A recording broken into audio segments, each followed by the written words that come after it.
Angamaly little flower ഹോസ്പിറ്റലിലെ senior ഡെർമറ്റോളജിസ്റ്റും കോസ്മെറ്റോളജിസ്റ്റുമായ doctor വീണ ഗോപിനാഥൻ. എനിക്ക് എന്റെ കണ്ണിന്റെ താഴെയായിട്ട് ഭയങ്കര കറുപ്പാണ്. അന്നേരം ചൂട് കൊള്ളുമ്പോ ഒരു ചെറിയ ചൊറിച്ചില് കണക്കുണ്ട്. അതിനെന്താണ് മാഡം ചെയ്യേണ്ടത്? എത്ര വയസ്സുണ്ട്? 45. 45. അപ്പൊ എനിക്ക് ഡ്രൈനസ് ഉള്ളത് കൊണ്ട് ഞാൻ കണ്ണി മരുന്നൊഴിക്കുന്നു. എങ്കിലും ഇങ്ങനെ പുറത്തിറങ്ങി വെയിൽ അഥവാ കൊണ്ടു കഴിയുന്ന ഉടനെ കണ്ണിന് താഴെയായിട്ട് നല്ല കറുപ്പ് പോലെ വന്ന് ഒരു വരൾച്ച. സാധാരണഗതിയിൽ ഈ കണ്ണിന് ചുറ്റുമുള്ള കറുപ്പ് നിറം ഒന്ന് പാരമ്പര്യമായിട്ട് വരുന്ന ഒരു കണ്ടീഷനാണ്. അതായത് ഡ്രൈ സ്കിൻ ഒക്കെ ഉള്ളത്, ഇത് ഞാൻ പറഞ്ഞു ഡ്രൈ സ്കിൻ ആണെന്ന്. ഡ്രൈ സ്കിൻ ഒക്കെ ഉള്ള കുടുംബത്തിൽ പെട്ടവർക്ക് സാധാരണഗതിയിൽ കണ്ണിന് ചുറ്റും കറുപ്പ് നിറം ഇവിടെ നോർമലി തന്നെ മറ്റൊരു അസുഖത്തിന്റെ ഭാഗമല്ലാതെ തന്നെ. പിന്നെ നമുക്കാണെങ്കിൽ കണ്ണിന് ചെറിയ പവർ വ്യത്യാസമുണ്ട്.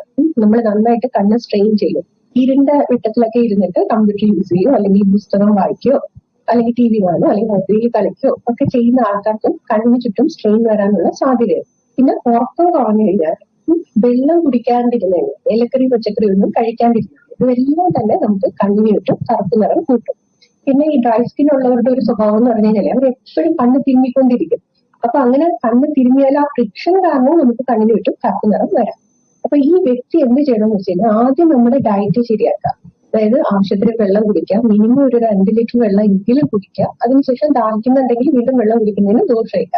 പിന്നെ ഈ വെള്ളം കുടിക്കുമ്പോഴത്തേക്കും ചിലർക്കൊക്കെ സ്പെസിഫിക് ആയിട്ട് ഡോക്ടർ വെള്ളം കുടിക്കരുതെന്ന് പറഞ്ഞിട്ടുണ്ടാകും. 1 ലിറ്ററിൽ അല്ലെങ്കിൽ 1.5 ലിറ്ററിൽ താഴെ കുടിക്കാനായിട്ട്.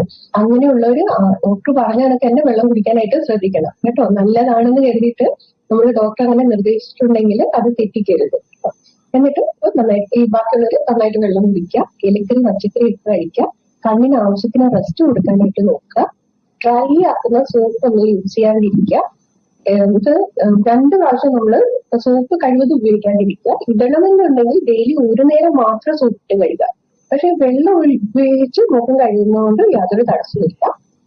മുഖം കഴിയതിനു ശേഷം നമുക്ക് മൈൽഡ് ആയിട്ടുള്ള ഒരു മോയ്സ്ചറൈസിംഗ് ലോഷൻ സ്കിന്നിൽ ഇടാനായിട്ട് ശ്രദ്ധിക്കാം. ഇനി കണ്ണിന് ചുറ്റും സ്പെസിഫിക് ആയിട്ടുള്ള മരുന്നുണ്ട്. അപ്പൊ അതാണെങ്കിൽ നമ്മളൊരു ഡോക്ടറുടെ നിർദ്ദേശപ്രകാരം ഇടുന്നതായിരിക്കും നല്ലത്. പക്ഷെ മോയ്സ്ചറൈസിംഗ് ലോഷൻ നിങ്ങൾക്ക് ഇടുന്നതിന് ബുദ്ധിമുട്ട് വരും. പിന്നെ ഈ കണ്ണില് യൂസ് ചെയ്യുന്ന തുള്ളി മരുന്ന് ചിലർക്ക് ഇറിറ്റേഷൻസ് ഉണ്ടാക്കും. അപ്പൊ അങ്ങനെ ഉണ്ടെങ്കിൽ അത് നിങ്ങളുടെ കണ്ണിന്റെ ഡോക്ടറെ കൂടെ കാണിച്ചിട്ട് അവരുടെ നിർദ്ദേശപ്രകാരം ചെയ്യുന്നതാണ് നല്ലത്.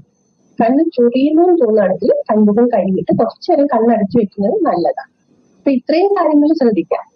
ചെയ്യുകയാണെങ്കിൽ നമുക്ക് കണ്ണിന്റെ കറുപ്പ് നിറം ഒരു പരിധി വരെ കുറച്ചു വെക്കാം. പിന്നെ നമ്മള് എനിക്ക് പാരമ്പര്യമായിട്ടുണ്ട് അങ്ങനെയൊക്കെ ഉള്ളവരാണെങ്കിൽ അത് വിദഗ്ധ ചികിത്സ നേടുന്നതാണ് നല്ലത്.